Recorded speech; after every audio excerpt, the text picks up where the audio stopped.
Hey, welcome back again. This is Mr. Dustin Brown, and today we're talking about hardships and suffering during the Great Depression. Now, we've talked previously about the Great Depression and all of its underlying causes, and it came to a head during 1929 with the stock market crash. Now, what we'll focus on today is the impact on average Americans' daily lives. And as you can imagine, when 25% of the population is unemployed and you have millions of people literally losing their homes, you can imagine that there are lots of problems associated with that. So because of the extremely high unemployment, there were a large number of Americans that lost their homes, and many of them were forced to live on the streets. Oftentimes, children would be sent away to live with relatives, and if no relatives existed, they would often be forced to live with others, or in some instances, children would actually look for work and for shelter anywhere that they could, including riding on the railroads. A lot of individuals, when they were forced out of their homes, they were forced to sleep in parks, on benches, in sewer pipes, literally any place that they could find any sort of shelter away from the elements. One such place that a lot of Americans would set up shop were what they earned the nickname are called Hoovervilles. Now, Hoovervilles would often pop up in public places. Those would be city parks. They'd be located alongside maybe railroads, by streets, by roads, school grounds, any place that you could possibly think of. That's where Hoovervilles would be set up. And typically, Hoovervilles were actually temporary houses. They were little villages of temporary houses that were built out of any sort of scrap material that people could find. Obviously not meant to be permanent shelters, but many people made them their homes for years at a time. Many proud Americans that had worked for a living were now also standing in line in a soup kitchen waiting for bread and soup, maybe their one meal a day that they would have gotten. So as you can imagine, I mean, the impact on the average American going from the prosperity of the 1920s where everybody had a job, unemployment rate was only 3%, where the average pay had gone up substantially, and where new inventions were created. Literally, the United States thought it was on the verge of conquering any and all things. And then, of course, the Great Depression hits, and it's kind of a back to reality check for everybody. Now, it just so happened, along with the impact of the Great Depression, also happened the worst ecological disaster in human history, the Dust Bowl. Now, the Dust Bowl took place in the Plains region of the United States. The states of Kansas, Oklahoma, and Texas are most known for the impact that the Dust Bowl had there. And basically what had caused it is because of new demand for farm products grew during World War I in the early 1920s, many farmers began plowing up prairie lands to be able to accommodate. And when they plowed up the prairie lands, they dug up the deep-rooted grasses that had protected the soil from erosion throughout the prairie's ecological existence. And basically what had happened, you replace it with farm crops, there's a combination of a really dry season in which the crops don't survive, and then you have these terrible winds that happen, and all this dust starts kicking up.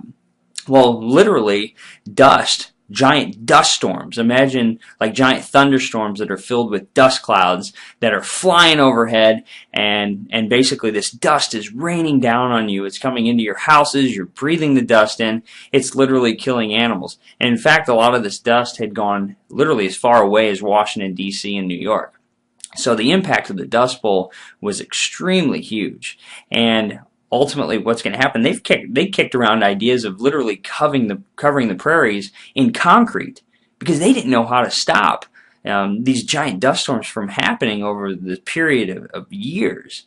So obviously, the impact on farmers who lived there was absolutely terrible. Now, the Dust Bowl itself actually occurred over a 3-year period from roughly 1933 to 1936. And it was centered around a location called Beaver, Oklahoma. That seemed like kind of the epicenter where the panhandle of Texas and Oklahoma kind of meet.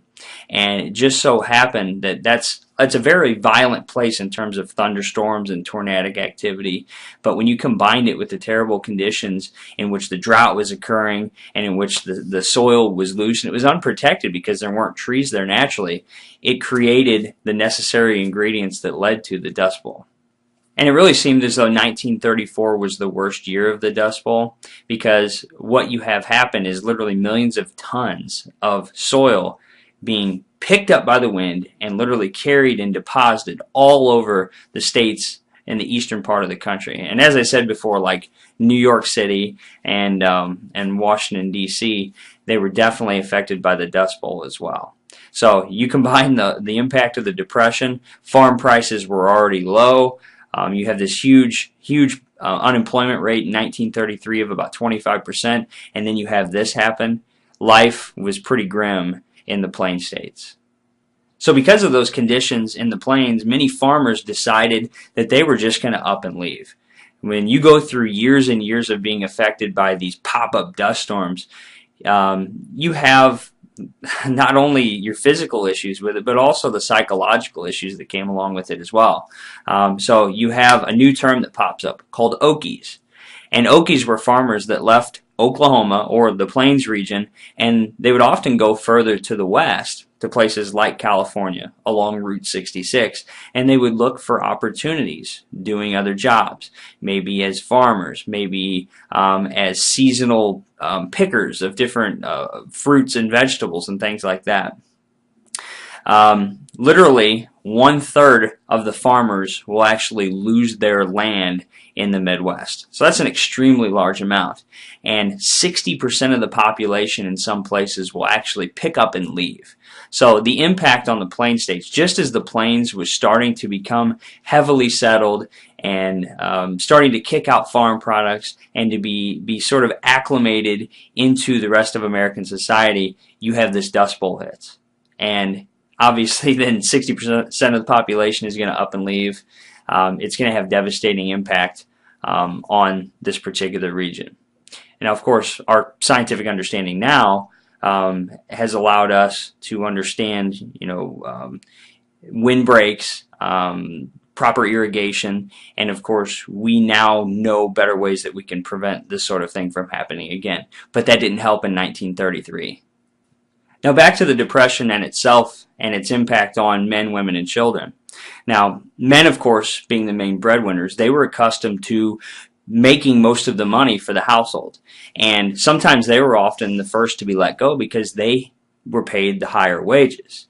And so a lot of men had a real difficult time. They would often wander around aimlessly looking for jobs. And you can imagine the psychological toll that that had on them, the fact that they couldn't even afford shelter and food and basic necessities for their families. So it's going to lead to higher rates of suicide. So with men losing jobs, looking for work, not having as much luck and opportunity, a lot of times women had to pick up the slack. And women, being often the caretakers of the household, they had to solidify the family. They had to work hard to scrounge up whatever they could to make at least a meager survival for the family. Women also took odd jobs doing whatever they could. Again, and understand that depression didn't necessarily affect everyone the same sort of way. And there were very generous people. That's one of the positives of this time period, is that people did share. They helped each other out. They shared resources. They provided food for each other. Sometimes they provided shelter and work for each other, even though they might not have really needed the help. They would offer it to other people. And so just like World War I allowed women to win the right to vote because of their importance in American society, the Great Depression kind of reaffirms the importance of American women, because American women played an extremely important role in holding the family together, in helping to provide, and showing their overall value to American society. So what impact did the Great Depression have on ethnic minorities? Now, oftentimes, ethnic minorities would have been let go from a job before a white person would have been. And unfortunately, those are just some of the unfair realities of the time. They again, you have to understand that sometimes there was a second-class citizenship, not just for African Americans, but also for Hispanic Americans that were living in the Southwest, and also Asian Americans that were living on the coast, and maybe even some examples of immigrants that were being let go before white people were. Many times when minorities like African Americans and Latinos had received jobs, they were often threatened through violence by white Americans who did not have jobs. As you can imagine, people were at a boiling point, and so a lot of times when an African American or Hispanic person might have had a job and they might have been a better candidate, many white Americans saw this to them as a slap in the face.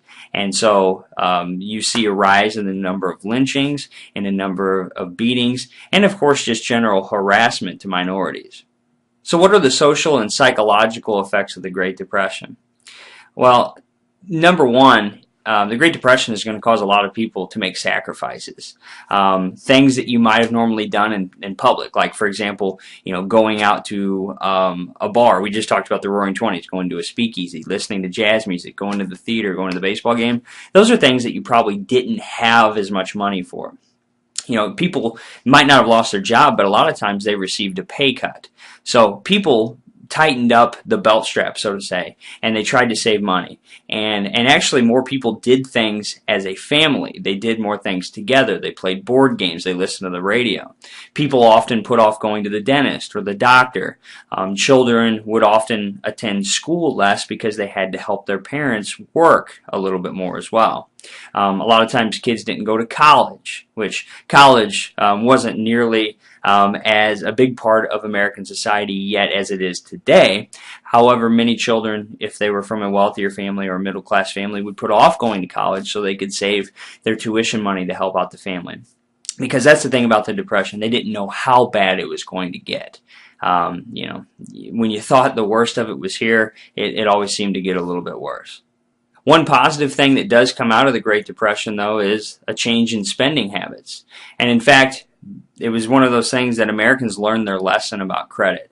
And in fact, many of them began to pack money away and save. And out of the Great Depression comes a generation of Americans that value hard work, that appreciate their job, and that are willing to save as much money as they can, and especially to provide a better future for their children going forward.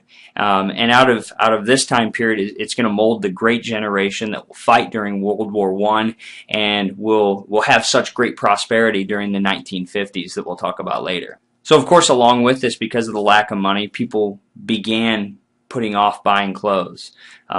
Maybe, if it was normal to get, a set of Easter clothes every year, maybe you just did with what you had from the year before. So that was very common. And of course there were negative effects as well.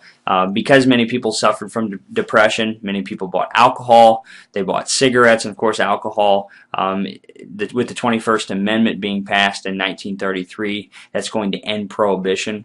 And of course the Depression was a big part of that because the American government wanted to raise tax dollars and they wanted to cut out paying for prohibition agents.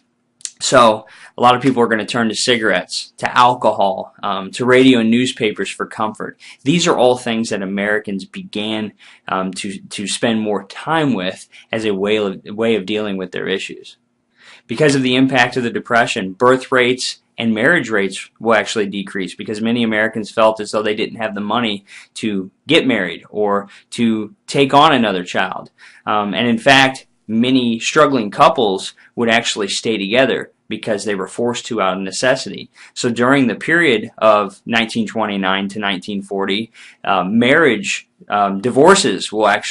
number of divorces will actually decline during that period as well. Many children are going to suffer with health issues, basic issues, things like rotting teeth, and suffering from things like scurvy, just a lack of nutrition and a lack of iron. That's going to cause a lot of problems with children. And of course, schools are going to close as well because tax dollars aren't being collected on the unemployed, and schools will start to consolidate to save money. Thanks again for being part of this discussion over the Great Depression and the psychological and social effects of the Great Depression on American people, and also the impact of the Dust Bowl on American society as well. Thanks again for watching, and remember, never stop learning.